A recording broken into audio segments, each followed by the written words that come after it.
Welcome to Warriors Talk with author and founder Lady ReShell, where we move away from awareness towards action. I am your host, and today we're going to talk about thyroid health, specifically hyperthyroidism and hypothyroidism. How to know the difference and what you should do about it. So go ahead and grab your tea, your water, your journals, and join in on this life-saving conversation. On the last episode of Warriors Talk, I discussed the real color of breast cancer is green and pink doesn't pay the bills. You can head on over to YouTube and type in Intellectual Radio and stay connected for any episodes you may have missed. The quote of the day is, knowledge is power, but knowing your numbers is prevention. Warriors Talk just want to thank everyone for their support. We just had our 9th annual Survivor Celebration of Reflection Gala this past weekend on the 18th, and we had such an amazing time. We was able to celebrate survivors, support those who were in battle, and then we honored those who are no longer with us. We crowned our Survivor of the Year, blessed her with a nice big trophy. It looked like the type of belts that you get when you're in like the heavyweight fight, and she loved it. We also gave $1,000 to our warrior that's in battle. So thank you so much for your donations, your sponsorships, and if you sponsored a survivor so that they could attend the events for free. And the survivors that were there, they received an award. They also received a swag bag. So we had such an amazing time. You can still donate to Warriors Talk by going to warriorstalk.org for more information on how to donate. Now, you can tune into this particular show, but I want you to invite someone else so that they can join in on the show. We value your opinion on the show, and we want to make sure that your input gets heard. So go ahead and share the show out to someone who you feel may benefit from this valuable information. I'm so grateful for my sponsor on today, Pastor Michael Richardson with the Emmanuel Church of God in Christ, and he has a special message for us. Greetings, I am Pastor Michael Richardson. And I am First Lady Anastasia Richardson from the Emmanuel Church of God in Christ. We're located at 3058 West Van Buren in Chicago, Illinois. We are building upon a solid foundation. And we're inviting you to join us every Sunday morning on Facebook Live at Emmanuel Kojic at 10:15 Central Standard Time. And you can also view our videos on our YouTube channel at Emmanuel Kojic-MR. Once again, this is Pastor Michael Richardson and First Lady Anastasia Richardson, and we're from the Emmanuel Church of God in Christ. We are building upon a solid foundation. Joining me today is our healthy solution expert with over 20 years experience as a family physician, and she is impacting lives every single day. Welcome to Warriors Talk, Dr. Michelle Meeks. Hello. How are you, Lady Rochelle? It's great to be here. I heard that you had an awesome Survivors Gala this past weekend, and you're doing such great work with that. So certainly keep blessing others, with your ministry here and with your program and in your business. Thank you so much, Dr. Michelle. I appreciate that. I know last year you got to witness the gala and you spoke at the gala about health and wellness. And so thank you so much for your support as well. Awesome, awesome. Yeah, it was a pleasure for me to be there and to support you and those great survivors and to honor those who were no longer with us. Again, just a wonderful way to, support the community of breast cancer survivors. Yes. So our topic today is hyperthyroidism and hypothyroidism when your thyroid tips the scale. Now, Dr. Michelle, I think since the last time we talked, just to give you a little background, I went to the emergency room because I had heart palpitations, I had slight pain in my chest, and I had tremors, and I didn't know what was going on. So I was like, oh no, am I having a heart attack? Like what's happening? So I get to the emergency room right away. They did an EKG. It came back normal. Then they, hooked me up finally to all the machines. As the nurse was putting in the IV, my heart rate shot up to like 200. Everybody in the ER, nurses, doctors, everybody ran into my room, and they like, all I could hear was like AFib, and they was trying to see what was happening. They took out that vest where you would shock someone who would have a heart attack if they had to shock your heart. They took the vest out, put the vest on me, and the head doctor there was trying to figure out how to lower my heart rate. And she just did like a simple trick of having me blow onto something, and it like brought it down a little bit. So I did that a couple times, and it brought it down so she can get it down enough to kind of get me stable so that they can run tests. So they ended up doing my labs, of course. They did a CT scan. They did I always say it backwards, an echocardio exam. I think is that Echocardiogram. they did that, and it was one more. They did an ultrasound of the heart. So they did about 4 different tests, and everything came back normal, except when they did the labs, the TS and the T4. Those are like PSH and T4 came back as it relates to thyroid, and I'm just like, okay. And then my potassium was really low. The magnesium was not as low, but they gave me something for the potassium. And then she was trying to figure out what to do because she didn't know. She was thinking maybe it was blood clots, so that's why they wanted me to do the CT scan to see maybe if I had blood clots. So, I didn't have any. So she said, well, the conclusion they came to was it was because of the thyroids that I was having the elevated heart rate. So I don't know if you remember when I had my annual last year, and I told you my numbers was just all over the place. They were really bad. I wasn't happy with it. Right. And the doctor wanted to put me on this high blood pressure medicine. I'm like, no. Like, I should be able to control this with lifestyle. If you're saying that it's my lifestyle is contributing to this, I should be able to take some type of action to, bring my numbers down. And so I actually did it was like 169 over 90, and I've got it down into like the teens, like 115 over like 64 within the 3 months. Yes. So, but the high blood pressure was because of the thyroidism. So it wasn't like, your lifestyle is causing this to happen. So she said, no, it's the thyroids. That's why the heart rate is elevated. That's why you had the tremors. And then that's why the blood pressure was high. And the funny thing is, when I was in the emergency room, the blood pressure wasn't even high. Like, it was the heart rate that was high. So finally, once they did all their testing and everything came back normal except for those numbers that you said HS and The the TSH. TSH 3 and 4. So they ended up giving me propanolol Hmm. because it helps with the symptoms of thyroid.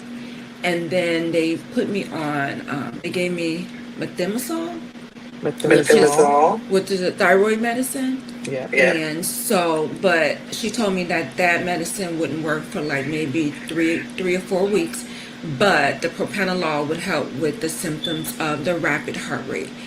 So, then once they gave me that, it kind of like I didn't have any issues after that when I was there. So they said as long as all my other tests came back okay, then they released. They wanted to watch me overnight, and they released me the next day. So, but I went in like 3 o'clock in the morning, and then by 3 o'clock the next day, they released me. So that's my Wow. wow. Yes. And And your your story story is is pretty pretty typical typical of of hypothyroidism. hyperthyroidism because many times it's those type of symptoms that bring people in. It's the palpitations for sure, the tremors, typical symptoms of an overactive thyroid. First of all, your thyroid is this gland. It sits right here in the neck. It's like a butterfly shape. It's got a right side and a left side. And if you've ever been to the doctor, sometimes we'll ask you to swallow because we can feel the thyroid move. We'll palpate or feel on your neck and see if it's swollen. So that's where your thyroid sits.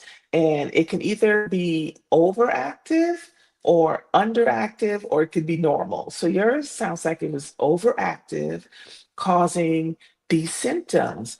And the thing about thyroid disease is that the thyroid is a hormone, right? And this hormone goes throughout your body and can cause different symptoms. So it can cause things like tremors and your heart racing. It can also cause things like irregular periods, mood, irritability. So the fact that you had those symptoms is typically what will bring people in because for the most part the other things they might just think is oh, I just can't sleep, or I had a little bit of loose stool, I feel hot, especially if you're of menopausal age. You might think, oh, it's the onset of hot flashes or something, but it could be related to your thyroid. And if you see the symptoms that you have listed, they could be so many different things, right? And so it's important to know.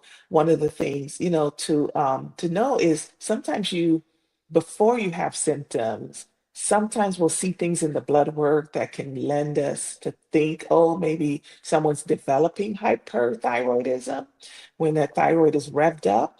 But many times it's these symptoms, the nervousness, irritability, feeling hot all the time, tremors, palpitations. And that's why your provider, your doctor should be asking lots of good questions, especially on your annual physical. That's how we tend to diagnose things and direct our testing when we have someone with symptoms. And as I was just thinking back to the symptoms, like once they told me that, I just started thinking back, like, okay, the nervousness. I remember Mm, being like overly nervous, like especially when I had to speak or something like that. I would get like mm, overly nervous, and I'm like, why am I so nervous? Like, where is this coming from? Because it was not always there, and the anxiety was not always there, and I just chalked it up to, oh, maybe it's just the normal, the tremors. Maybe it was just related to me speaking, and it's a normal reaction to that.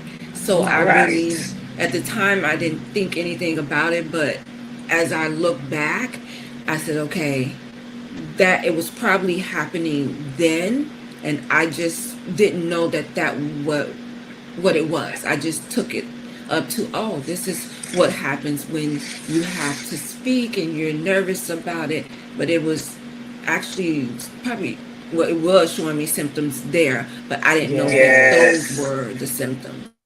Right. Yeah, because those symptoms could be anything, as you said, right?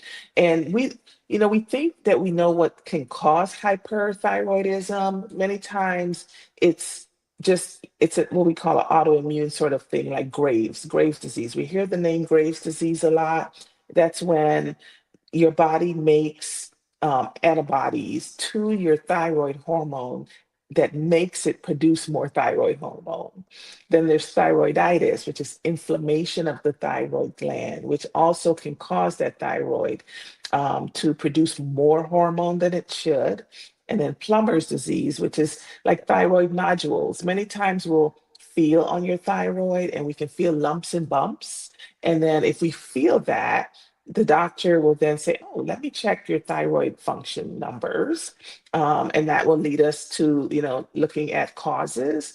So we'll run blood tests. We'll also do sometimes an ultrasound or a scan to see um, what parts of your thyroid are active, if there are any nodules or anything like that. But the thyroid, as I said, can affect so many different parts of our bodies, and we don't think about it, but if you don't treat your thyroid, like they gave you medicine, if you don't treat it, it can not only affect your quality of life, right? Like I feel nervous all the time, I'm anxious, I'm irritable, but over time, it could lead to heart disease. Because let's say you had high blood pressure, let's say your heart's pumping very fast a majority of the time, right? That's going to lead to more heart trouble.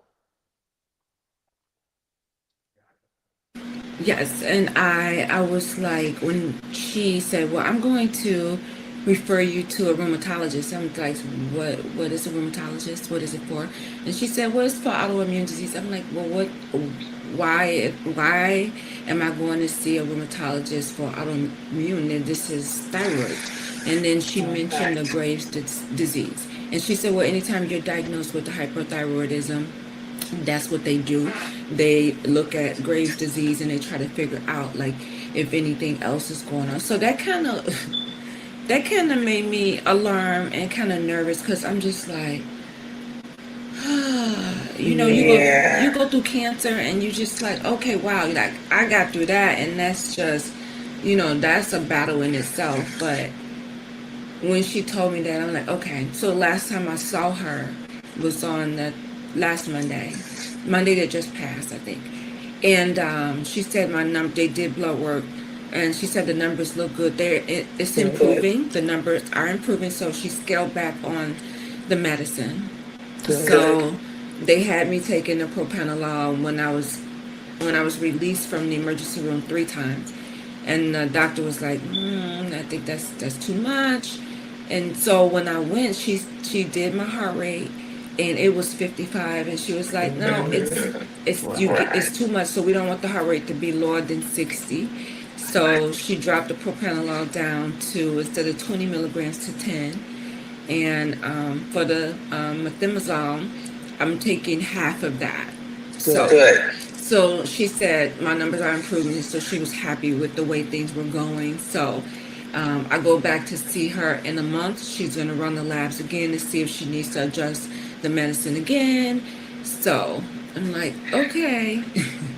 Yeah, because there are different ways that we treat hyperthyroidism, right? The first part is how do we get you to feel better, right? So that's why they gave you that.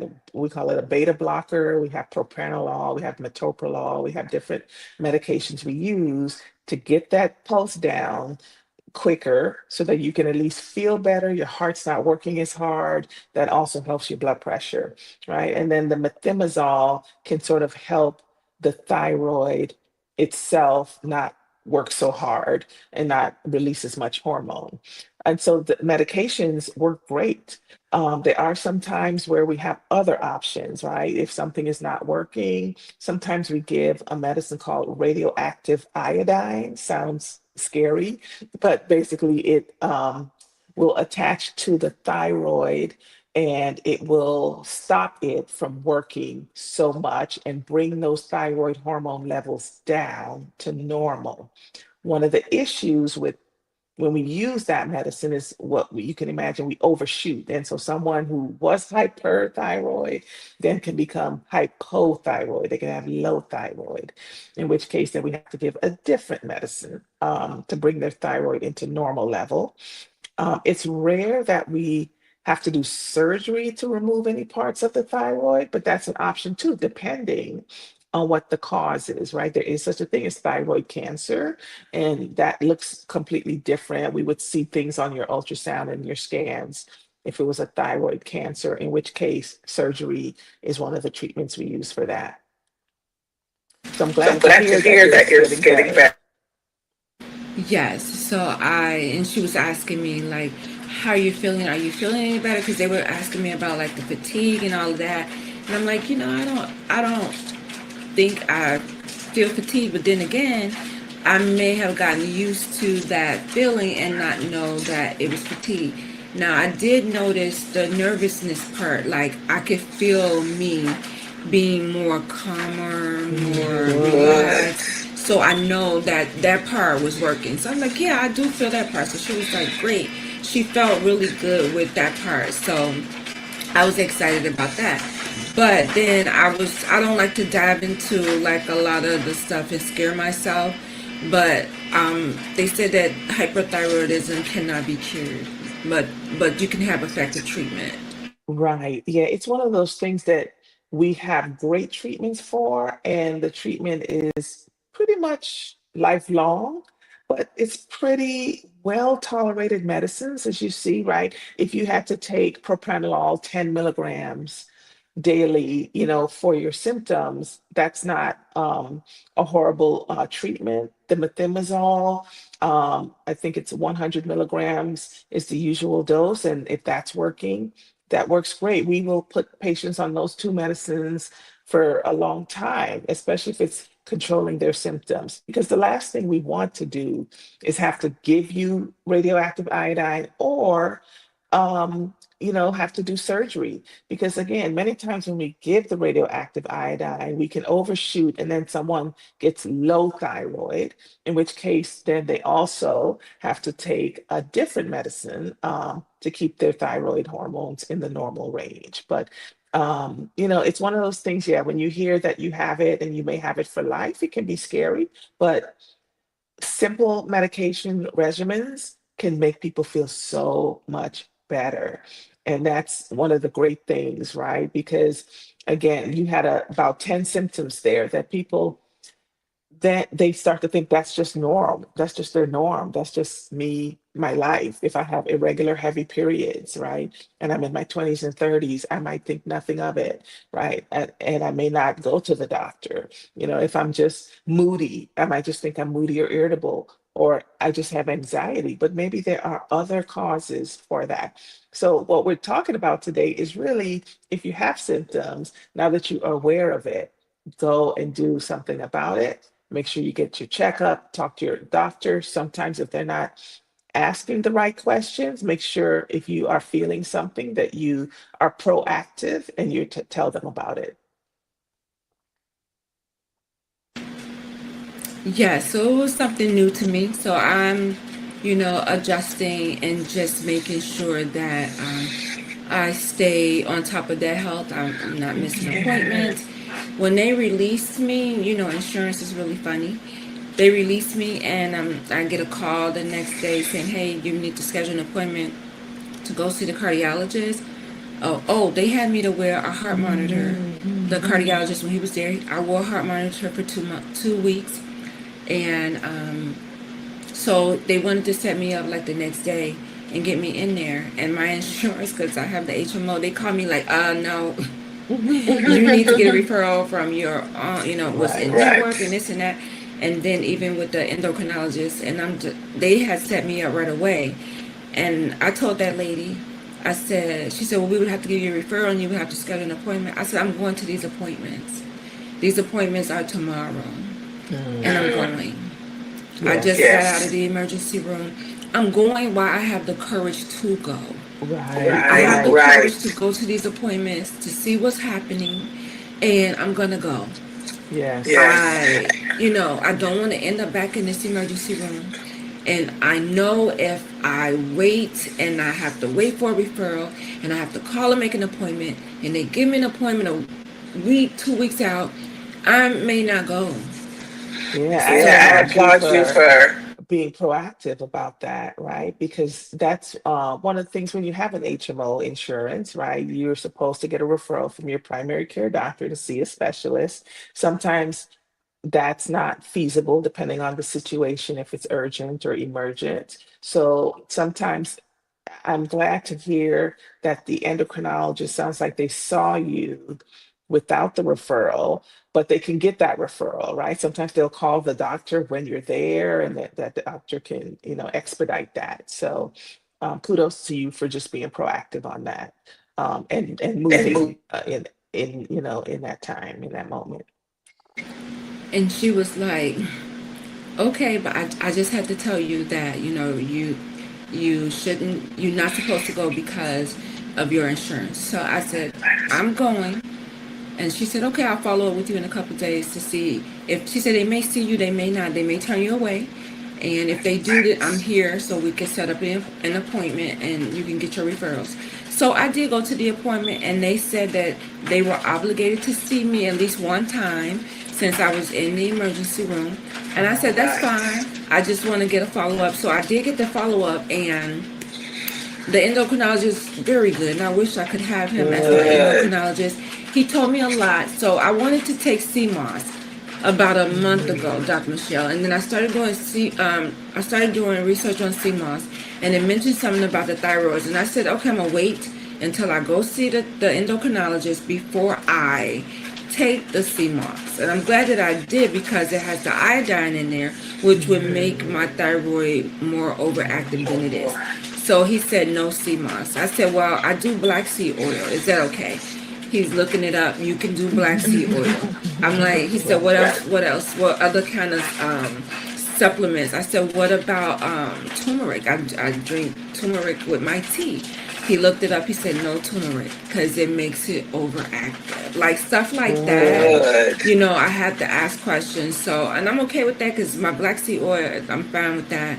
And so he was really knowledgeable, made me feel comfortable and asking questions, didn't rush me. So I appreciate it. Even though I saw him that one time, it made me comfortable enough to schedule the appointment with the in-work endocrinologist. And then I went to got the heart monitor put on, and they did it and then questioned me. And, I had to do it, because then I would have waited to get it on. So I just wanted to get those things taken care of again when I had the courage to do so. Good. And you said a couple of things there, because you want to also tell your provider about any supplements. We don't talk about that and tell our doctors about it, right? Because we think, oh, it's just the stuff I get at the vitamin store. But it's important to mention that, because they can interact not only with the thyroid, but any other medications that you take. And providers, as you saw, your specialist, he has to look it up. There are so many supplements, and we can't remember every interaction and what will do what. But if you bring it up to your provider, we have ways to look up what can interact with your disease and your medications, because you don't want to think you're taking something that's going to be helpful, and it's actually doing the exact opposite. And I know that millions of people, the supplement industry is $1 billion industry. And so please, if you're listening too, take those supplements in. Ask your doctor, hey, is it okay if I take this with my blood pressure medicine, with my thyroid medicine? So important, because you could be negating the good of what your medicine is doing if you're taking the wrong supplements. And we have books and tools to look that up. So. That's absolutely. And if we could go through hypothyroidism really quickly, which is basically the opposite of hyper. Right. So hypothyroidism, your underactive thyroid, your sluggish thyroid, that thyroid is not producing as much thyroid hormone as it should. And the symptoms are kind of opposite what you had. So one of the main things is people feel very fatigued, and that's one of the symptoms that can overlap with hyper and hypothyroidism. People feel fatigued, they get weight gain, they feel puffy, and the metabolism is very slow when you have hypothyroidism, which makes you feel sluggish, which makes you, not want to exercise, not want to do anything. Your heart rate is then slow. You can have the menstrual cycle is with both hypo and hyperthyroid. So some of the symptoms do overlap. We talked about, you know, um, weight loss with thyroid, overactive thyroid, with underactive, it's weight gain. And it can be different causes as well. Just like with hyperthyroidism, it can be autoimmune. So instead of those antibodies producing more thyroid hormone, they produce less thyroid hormone.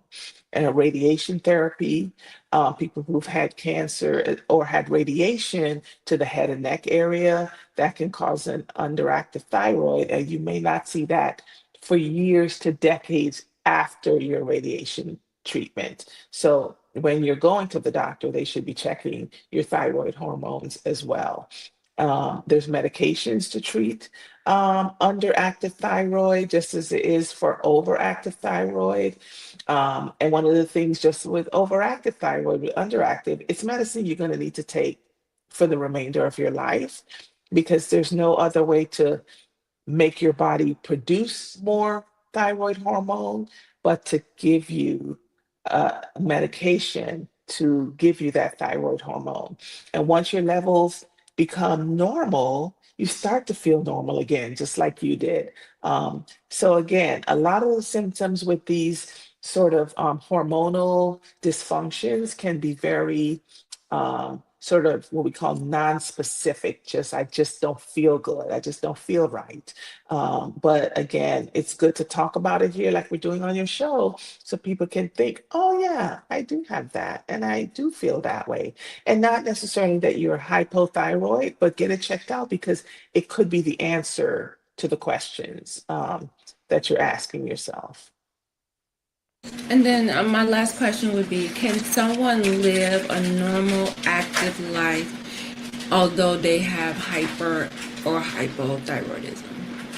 Yes, absolutely. And that's the great part about it is that even though you have these conditions, that we do have great treatments that can make you feel better so that you can have a better quality of life and live, life to the fullest. We get one life, let's live it to the fullest and know that even though with these conditions that you will be on lifelong medication, it really does improve your quality of life and prevent other serious issues like heart disease that we talked about. And that can happen with under or overactive thyroid.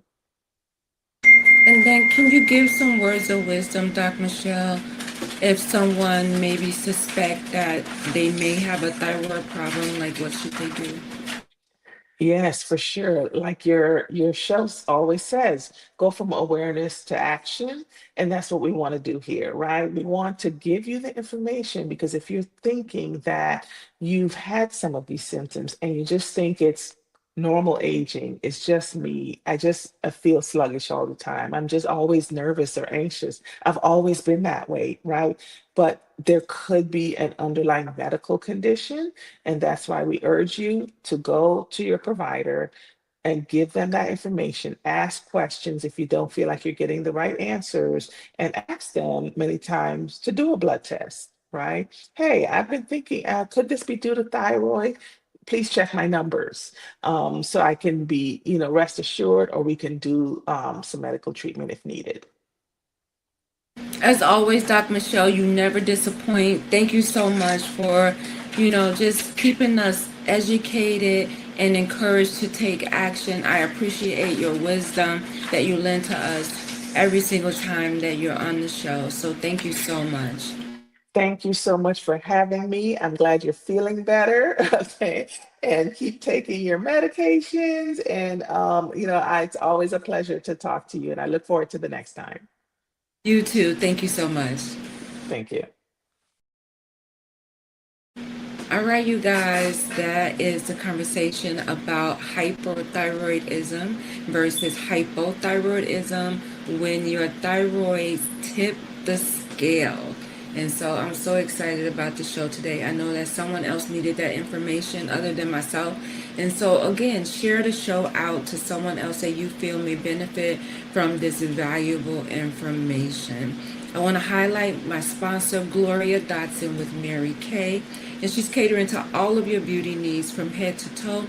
Please go to marykay.com/GDOTSON and make sure you tell her that Warriors Talk sent you. Again, I want to highlight my sponsor, Emmanuel Church of God in Christ with Pastor Michael Richardson and my First Lady there, Anastasia Richardson. We are located at 3058 West Van Buren in Chicago.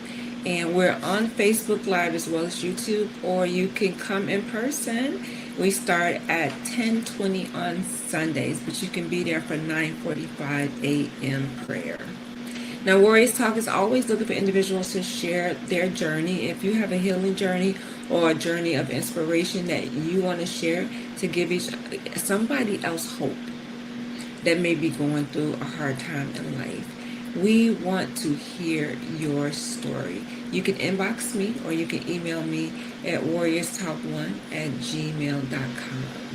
Don't forget to pick up a copy of the new release of the anthology When Warriors Talk, Faith Emerges. I have 4 amazing warriors telling their stories of how they surrendered to God and their faith was elevated.